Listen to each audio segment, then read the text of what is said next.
Yes, welcome to another edition of our program, Midweek Connect. And of course, week after week, we do come here and to talk on issues that bothers you and I in the society. And we don't just do it alone here in NTA. We bring in guests to equally share their minds and equally make contributions to whatever we have to talk about. And of course, this week too, we have something special to dish out. We know what is handy come Saturday, 16th of August 2025. We'll be having by-elections here in Edo State for the senatorial seat Edo Central, and of course via federal constituency. So we are looking forward to that election, and of course we have guests here that will be, when elections like this come up, their expectations, people always look forward to this should happen, this should not happen, and all that. And so we'll be looking at this particular election coming up on Saturday. And then I have here in the studio, of course, one of our guests here. He identifies with NTA so well. He's a legal practitioner and public affairs analyst. I'm talking about Drake Iyai. So you're welcome to the studio. Good morning, Edward. Good morning, viewers. Of course, next to him is also a friend of the NTA. He comes on board to always share his thoughts with NTA, both here and even at our network level. So we have him in the house. He's also a public affairs analyst. I'm talking about Dr. Okunzuwa Osawaru. I'm glad to be here. Thank you so much for coming. Yes, setting the ball rolling. Let's come up with the backgrounder before we go into the discussion. Saturday, August 16th, eligible voters are expected to vote in their choice candidates during the Edo Central Senatorial District and Ovia Federal Constituency by-elections to fill the existing vacancies. These vacancies were created by the elections of the former Senator, Edo Central Senatorial District, Monday Ofebolo, as the state governor, and his deputy, Dennis Ibausa, who was the member representing the Ovia Federal Constituency. Questions many are asking at the moment are, how ready are the stakeholders to ensure the each-free exercise on the part of the election umpire, INEC? How prepared are they? Have the police done their part to secure the election environment is peaceful? Have the candidates advised their supporters to be civil throughout the election? These and more Midweek Connect will be looking at this morning as it takes a look at the by-elections in the state. You can phone in during the phone-in segments to contribute. Thank you so much. Yes, we are looking at the by-election. Let's start with you, Barrister. Yes, we know the by-election is just for a particular seat vacancy that has been created and needs to be filled. But let's look at election generally in Edo State. What's your assessment? I think elections in Edo State, judging by the previous elections, have been fairly peaceful, and the voters have actually always conducted themselves very decorously, and we have seen that incidents of ballot snatching, gun toting during election, and then violence between opposing political parties have reduced drastically, very drastically. Well, that's because of the good behaviors that voters have imbibed, and also to some extent the security agents' efforts. But the only thing I worry about is voter apathy, which has actually been a problem, particularly in some elections. And the reasons for that, maybe we'll go into it later. And then the INEC must earn the trust of the people, because it's not enough for voters for the election to be violence-free. It's not enough for the election to be conducted very peacefully. But the outcome of the election is what really determines whether there will be violence, whether there will be trust, whether there will be apathy after the election. And these are the issues we are very worried about. You know, the electoral umpire really being neutral and then just letting things play out the way they should be, as the Constitution recommends. Because these by-elections, they were wisely provided for in the Constitution and Electoral Act, so that members of the constituencies where man is mortal, sometimes an elected assembly member may pass on, and then it may have an election to a higher office, like the case of the governor and the deputy. They might get appointments, maybe into the executive branch of government, and vacancy is created so that the constituents are not deprived of representation. That is why the Constitution and Electoral are wisely provided for them. So let's allow the voters to decide who will represent them. Yes, Barrister has raised issues talking about what is a concern. He has talked about voter apathy, outcome of election and all. Yes, Dr. Konzowa, do you agree with him, or your own assessment of elections in Edo State? What do you have any deviations from what he said? To disagree with him, what he said. Our political culture, including our electioneering, including our elections, they are still evolving. You know, it is generally hoped by well-meaning citizens that as we go along, we're able to imbue our system with a lot of credibility and therefore trust. But for the time being, I think we saw there on, democracy is over a quarter of a century now. Okay. The longest period we have had since independence where democracy is not being interfered with. So let's keep improving it bit by bit, and we do hope we're able to bequeath a functional and acceptable electoral system to future generations if this democracy is sustained. But now, currently, people have genuine cause to actually have more complaints. All right. Now let's look at the whole process itself. Still staying with you. You know, it is on Saturday, and between and what we are having now are campaigns. Political parties are trying to woo the electorate and all that. I don't know, from your observation and we've heard, and what has there been any outstanding feature about the campaign so far, or is this just the normal? What's have been your observations? In Benin City, apart from what is projected by the media, I have no idea what is going on in the two of years or Edo Central. I mean Benin City, Edo South.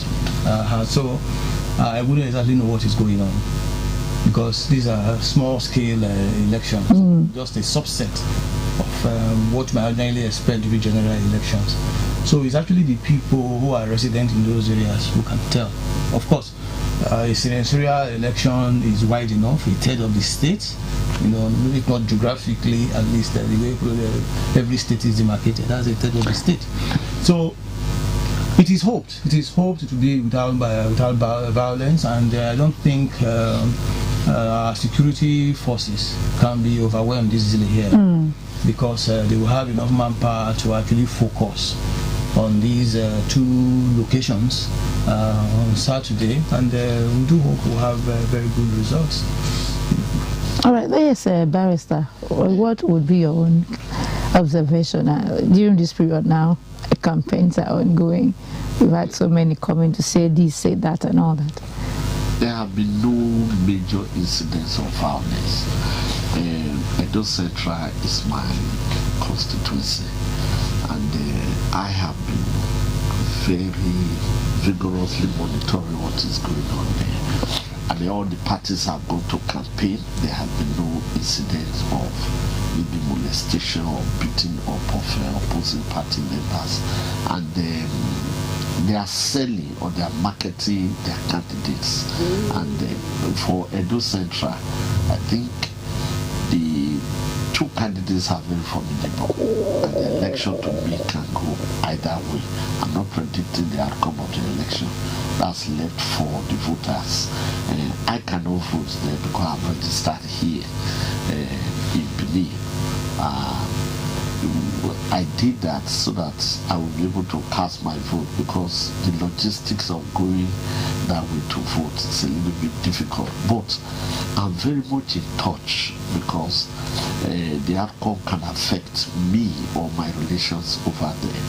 And there have been no incidents of violence, and the campaign is going on well. Also too, in Ovia, the Ovia local government, for reports we get, because as a lawyer we are mandated to actually monitor election either actively on ground or remotely, and we haven't had any incidents of violence. But I've been very surprised about what is going on in Ovia, because some of the terrain, the riverine areas, and to my greatest surprise, the various political parties have been able to go there and try to mobilize their, despite the very difficult terrain.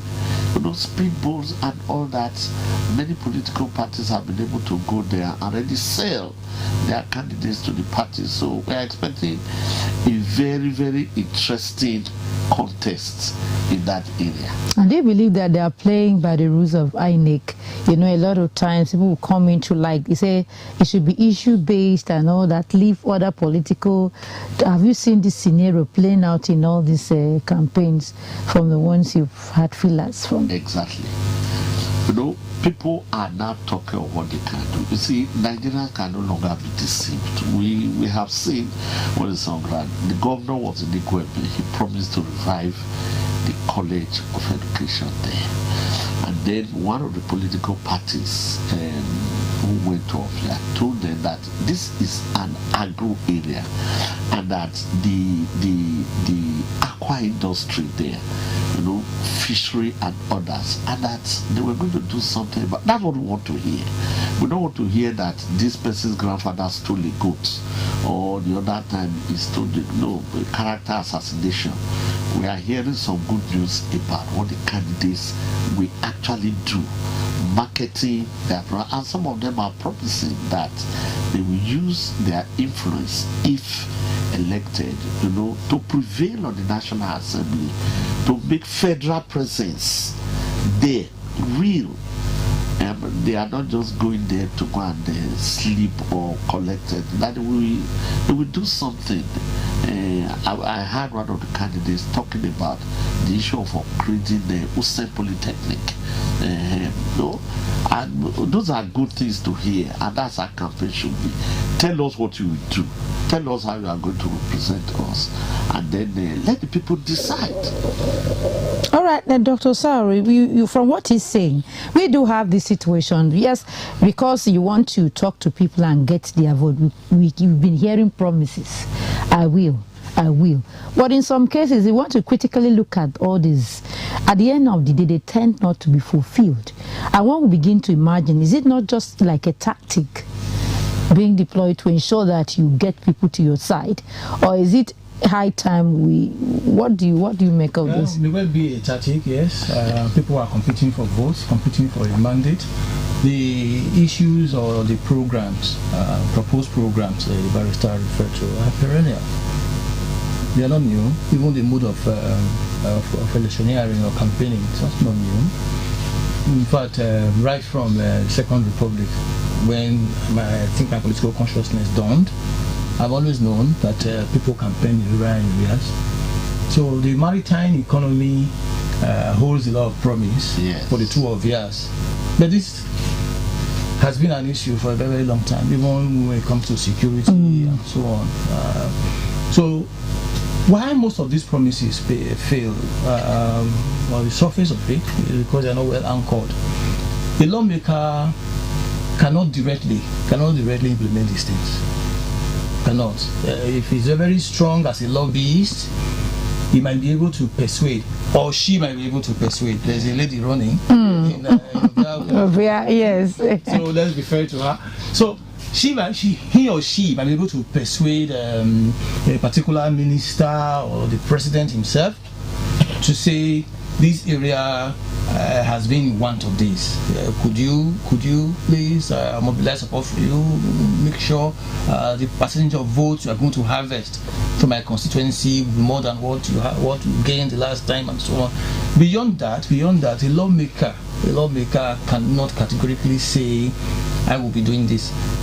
Even an executive candidate, because by the time you are voted into office, you may run upon budgetary limitations. You may not have enough revenue to actually spend on some of these projects and so on. So there are a host of reasons, apart from lack of commitment, while promises, electionary promises can actually fail.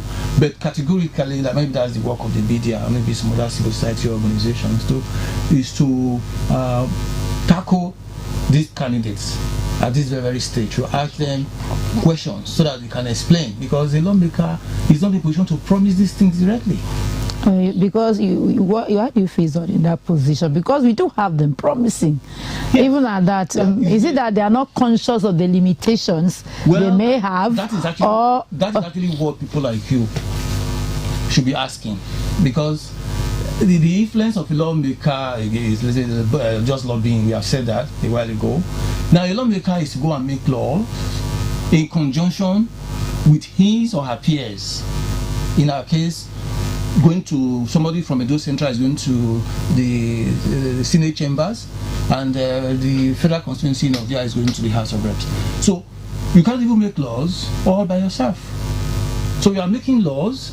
You are going to do oversight, and maybe what is the creation of the Nigerian setting, constituency projects, which are a kind of very thin slice of the national budget. Okay, that was supposed to be an aberration, but let's say we have already canonized it. So how much can the lawmaker actually do? If you're talking about improving marine economy, yes. In, say, the Ovias, for instance, now the entire Ovia constituency, Ovia Southwest, Ovia Southeast, how much do the lawmaker have to do any kind of large-scale project?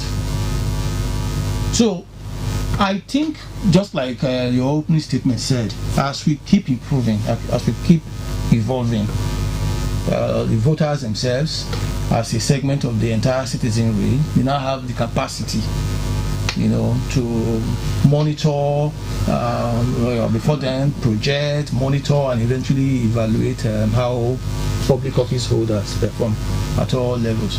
But for the time being, I think the two vacancies, the contenders for the two vacancies in Ovia Federal Constituency and Edo Central Senatorial District, they should be engaged, to be reminded that what they are promising, they may not have the capacity to deliver them. That's so serious. All right. It's a program that you can phone in and ask questions and share your thought. The number to call is 0703-695-7086. I repeat, 0703-695-7086. Yes, we're still talking about the by-election on Saturday. And of course, we know that the center of this election is INEC, the umpire that will conduct the election. But before we talk about INEC, I think we have something on and the INEC rec, what he had to say about the election. We're able to conduct and monitor the primaries of the political parties and their candidates as they emerge, and we have published it as required by the law. We have also train our staff, ad hoc staff, especially the SPOs. We have also met with the critical stakeholders, the ISEC, the security, the political parties that are involved. Today I'm meeting with the media. We have also engaged the activities of the stakeholders at the various local governments. 7 local governments are involved for this election. 5 local governments from the Edo Central, that is Edo Senatorial District, consisting of 5 local governments. And the Ovia local government constituency have 2 local governments. So we are here to inform you that we have done a lot in preparation for this by-election. Our leaders have been configured and charged for this election. We've had series of trainings for this election. No election will appear to be successful without the involvement of the people. People should be involved from the process of the election to the actual election day. You know that election is a process that has started from the date of the election, and it will end on the 16th of this month. Yeah, that's Nobu Munua talking about preparation of INEC to conduct that election. Yes, Barrister, from what you said, we are fully prepared for this election. The beavers, the trainings, meeting with stakeholders and all that. We've had this kind of circle before in the past. At the end of the day, we still have agitations, people reacting and all that. How are we really convinced that INEC is prepared for this election? Well, before I quickly go to that, let me add to what he has said. You know, the representatives, you know, legislators, they have enormous influence in improving the lot of their people. What about constituency projects? It is an area where a legislator can actually draw attention to the people. Constituency projects. And then no president, no governor can actually pass a budget suo motu. You rely on convincing the legislators and that is where the lobbying power of the legislator comes in. You know, you tell them that look, you draw attention to it. It's a give and take issue. That's what politics is all about. So we are expecting that those legislators we are sending this election, that they will represent us well, they will speak for us, and they will also work for us and improve our lots. It's within their capacity to do so. Then as for INEC, we see all eyes in most elections are always on INEC, because INEC must earn the trust of the people, and they must redeem their image through very credible election. There's no need of doing an election when the election does not have integrity. You know, you just get people out to lock up their shops, stay away from work, and then they go and vote. And after voting, you know, the outcome does not really reflect the will of the people. That's the area where people are worried about. When you are talking of voter apathy, you know, nonchalance, you know, and even to some extent violence, you know, can be a reaction to perceived injustice to people. INEC should redeem its name. We have had this merry-go-round talk. We are ready. On that day, you go there. Vehicles are not on ground. Drivers will tell you in logistics that they were not paid by INEC. Even sometimes you see the people who are going to youth corpers and some other people, ad hoc staff, telling you that they were not even giving their transport fare to go there, that they will only promise that they should come after the election. I so don't want to do that. How do I get to where I'm going? Where do I get the money? So INEC should redeem its name and actually do what they are supposed to do. Give the money to the ad hoc staff. I have some friends who participated in the last election that up till now they have not been paid. Some of them have gone to television and they have spoken publicly, and they have asked INEC to challenge them or sue them if they are telling lies.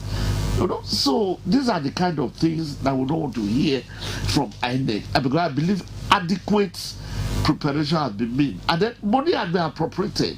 INEC, let the people do their work. And security agents, please allow the voters to vote and let things be fair so that we can have rest. Nigeria should have rest from all this cycle of bad elections. Cycles of bad elections. Yes, Dr. Kozo, he's talking about we are looking at voters' apathy. We've seen it that even in past elections, it keeps reducing. They will tell you this one's election, the apathy is higher than what it was in the previous year. And you begin to wonder, why is it like this? Because from what even the REC was saying, said about 106,000 voters' cards are still in their possession, yet to be picked by the eligible voters. And you get to wonder, why do we keep having this situation in the country? Does it bother you, sir? Yes, it does bother me. Voter apathy is to be bemoaned. But we have to understand that democracy, especially the type of practice in Nigeria, has no threshold of participation for the validity of any election. So, if this very forthcoming election,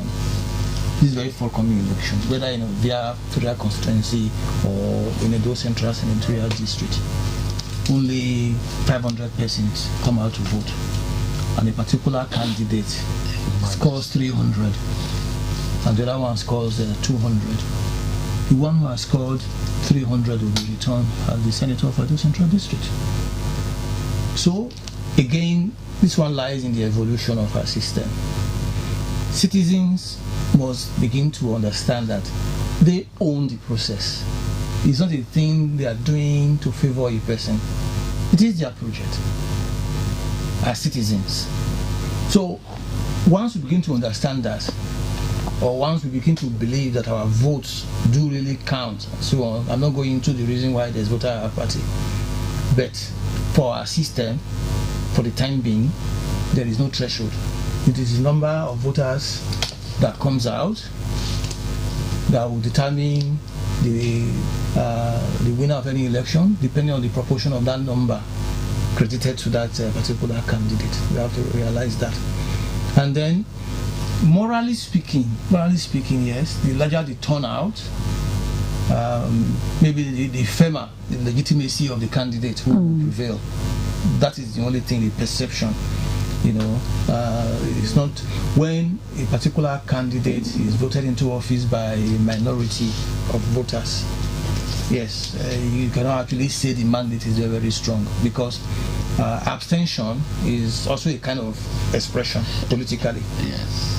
When you abstain, you are probably saying, I have no business to do with it, which is a standpoint. It's also valid. So let us hope that those who eventually benefit from this process, who emerge from this process, will behave in such a way that they were able to instill belief and faith in those who are looking at them, and probably now bring money people in. Of course, voting is a kind of investment.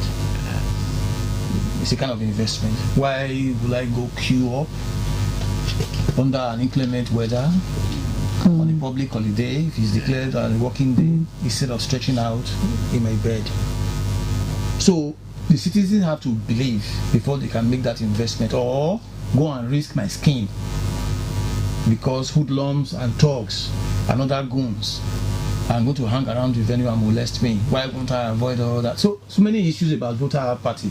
But formally, the way we are now, officially the way we are now, the number of voters doesn't quite matter. It doesn't quite matter. Maybe we could consider this aspect to still staying with you, Doctor. It has been said that there has been agitations in the country. Voters, people, electorate say it should be like this, it should be like right now. I think there's an electoral reform in the National Assembly ongoing. And then there's this, people are trying to say there should be a shift in some aspect of things are done. There's this agitation demands that the power should not be given to the president to just bring out who should be the chairman and all that, commissioners of INEC. People are saying there should be a commission that takes care, just as you have EFCC. There should be the election disciplinary commission that should equally look at these things. People are saying there should be electronic transmission of results, shifting from manual. And people are equally saying at the end of the day, let all cases, I think these are the agitations being brought up, let all cases about election be finished before you swear in somebody. Because that's why we've been having this off-cycle and all that and all that. In talking about all these things, you think that they really hold water? It's a rehash. It's a rehash. Late President Umaru Yar'Adua, the day he was sworn in, as soon as the sash was slung across his chest, did say so. The person being sworn in as President of the Republic, Federal Republic of Nigeria, confessed to the wide world that the election that delivered into that office was flawed. Wow. Umaru Yar'Adua. And consequently set up a committee headed by a former Chief Justice of Nigeria, Uwais. And Uwais and his co-workers came up with recommendations. Most of the things we have said now are embedded in those recommendations. So it's also up to us whether we are going to implement them or not. Then talking about the powers of the president, I'm afraid it's like that all over the world. That is why when our democracy becomes very, very functional and actually responsive to the aspirations of people, you don't have to look at the core character of the person you are putting into that office, because he has expansive powers that can be subject to endless abuse. But you have to have a president, and then you have two other arms of government that are supposed to serve as a kind of bulwark. I don't want to say checks now, because they're not supposed to hobble the president. The president is supposed to run along with utmost speed in ministering to the needs of the citizenry. But the National Assembly, as we were talking about just now, a minor disagreement with him there, that is their work, to make laws, whether we are going to sign appropriation bill into a law as we have in our budget and so on. Those are the areas where you can actually constrain the president. Then when the money is already passed into law, into a formal budget, your oversight function gives you the power and influence to see how the budget is being implemented. Anything beyond that, if you are going to have a democracy, you must have a president who will have enough power to do things. The president cannot always be making a trip to the National Assembly for every other decision. We want a president who performs, who is bold, who is knowledgeable, who is patriotic, and of course law-abiding. That is the very foundation. So the function of a lawmaker is not to implement projects. It's not. In fact, whenever something is already gained sustained usage, it self-normalizes. Beyond that, it's an aberration. Even constituency project, people have said so. So if you go to your constituency to start campaigning about projects, that may be fraud ab initio. You don't have the powers. You don't. That's not your work. So for me, I believe our democracy will be sustained, and it will keep improving, maybe piecemeal, so long as it improves at all. Yeah, we are looking at the election that should be credible, people look fair and all that. But at the end of the day, we see that the court seems to always come in at the end of every election. In fact, just a day ago, president of the appeal court, I think he has said constituted already the National and the House of Assembly Electoral Tribunal ahead of after this whatever.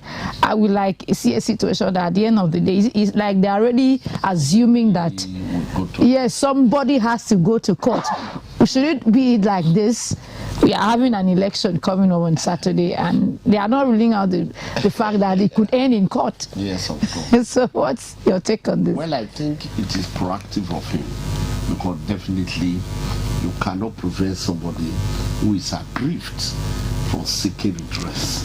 And the kind of redress we recommend and that is envisaged is not self-help.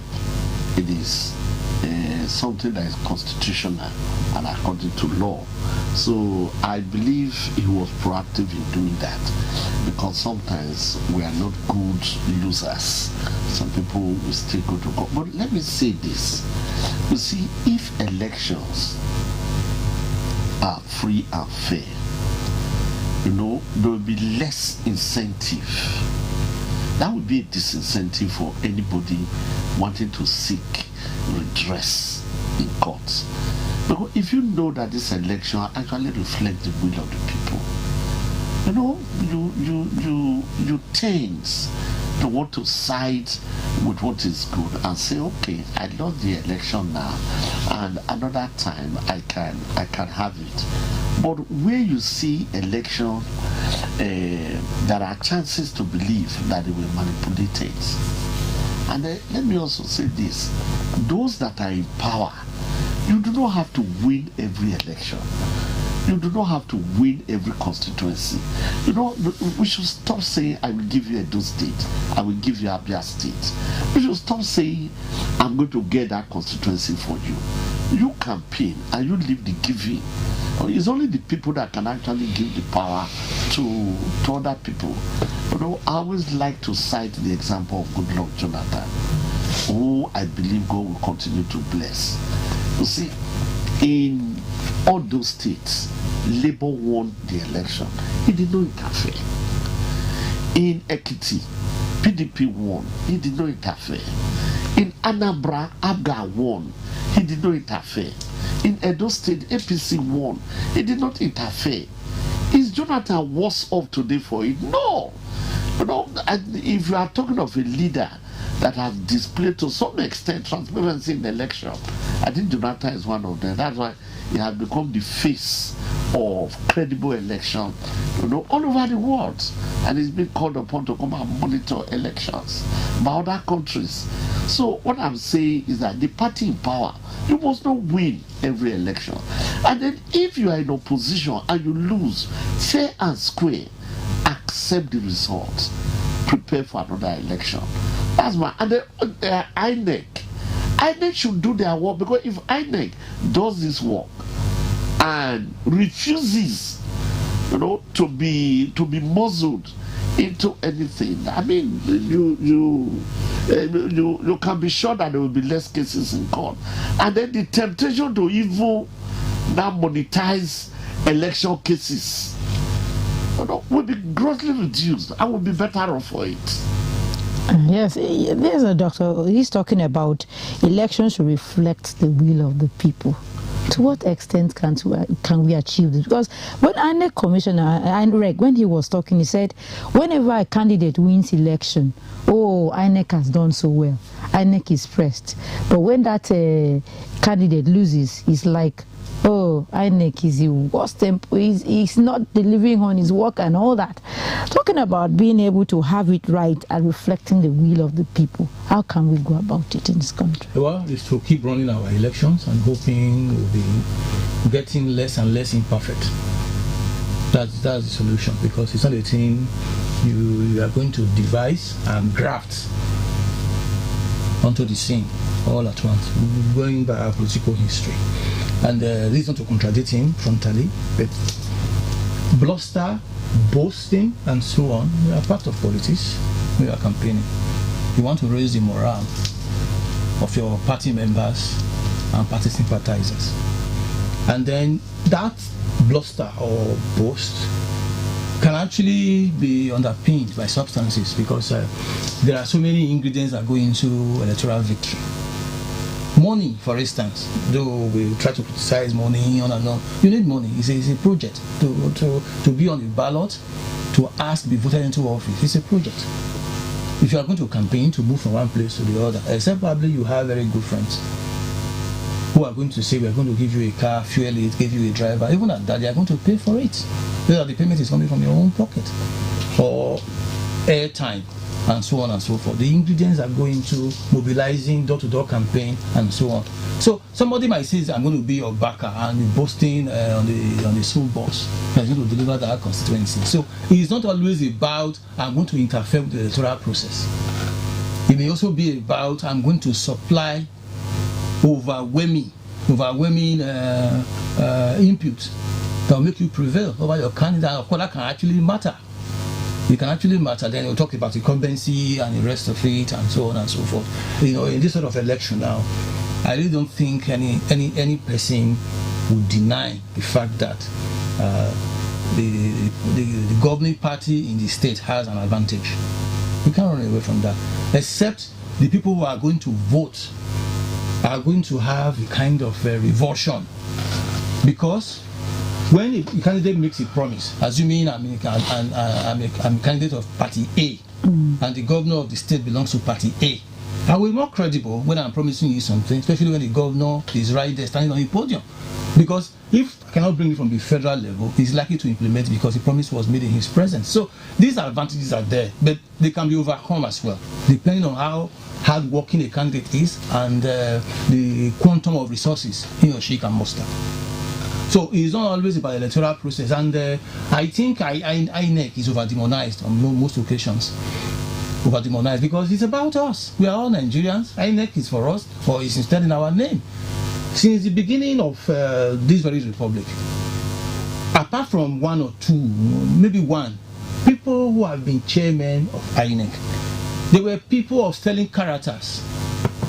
Whether the very first one, the lawyer, the former judge. Yes, I'm trying to remember. Whiskey. No, okay, this very republic. Okay, you know. Then Gobadia, everybody knew Gobadia across the country. Ifrem Akpata. Then Gobadia, Jega, and so on. People who knew Jega in the early 90s. He's even mellowed down now. Jega is not the kind of person you should push aside. So the thing about it is, we have to know we own these processes, all of us. Even the thug who is recruited. Is he not making a contribution? Are we going to bring people from Mars? It is upon us now. We are not under colonial rule. We are under colonial rule. So it's our project. Let's see how we are going to improve it. But at any particular point in time, we are always going to need a government. It is hoped that government will have sufficient legitimacy to govern. Yeah, to govern, yes. Saturday is for real. And of course, we know that out of the 14, 9. Rec said 9 that will stand in for the election because the 5 others did not conduct primaries, because at the time they would have come, yes, and so is in Labour Party, one of the parties in court already. So looking at the entire process, we have limited numbers going into this election, but what should be the focus? What should all the stakeholders be doing ahead of this election at this point in time? I think, one, they should mobilize as many people as possible, because I believe no matter how bad an election might be, no participation to me is not an option, except when your life is threatened, because only the living can vote. We hear people they live there. So I will ask also the contestants to urge their supporters to actually behave well and conduct themselves peacefully in a very lawful manner, because they would not like to preside over violence. And the security agencies and the umpire should be neutral. Should be neutral, yes. Doctor, by way of your parting words, we are looking forward. I don't know, we lost. By way of your parting words, we are looking forward to election. Although it's just a minimal outing, but I think even at that, it matters the outcome, how we handle the process. So, what's your parting words ahead of Saturday? We urge our compatriots, via Federal Constituency and those intra-senatorial districts, to please vote their minds, vote candidates they feel will serve their own interest, whatever the limitations are. Thank you so much. Yes, from what you said, people should be allowed to have the process to themselves and be able to go out. We don't want to have a voter apathy like has been mentioned here, because the same is growing with each election. But at the end of the day, we want to see a situation that INEC is able to do its work, and the voters are also out to ensure that they cast their ballot to whoever candidates they want to. Thank you so much, the barrister, for coming to share your thoughts with us. I appreciate. And Dr. Ogunzowa, thank you so much for your time. And yes, that's how it's been on our program this morning. Thank you so much for being part of us. Just like we said, Saturday 16 is real. Ovia, for those people over there, Ovia Federal Constituency, be sure to be part of the process. So at the end of the day, you'll be proud that you were part of what brought up the candidate, someone that will represent you, just like we are equally looking forward to in Edo Central Senatorial District. Thank you so much. Till next week. Bye-bye.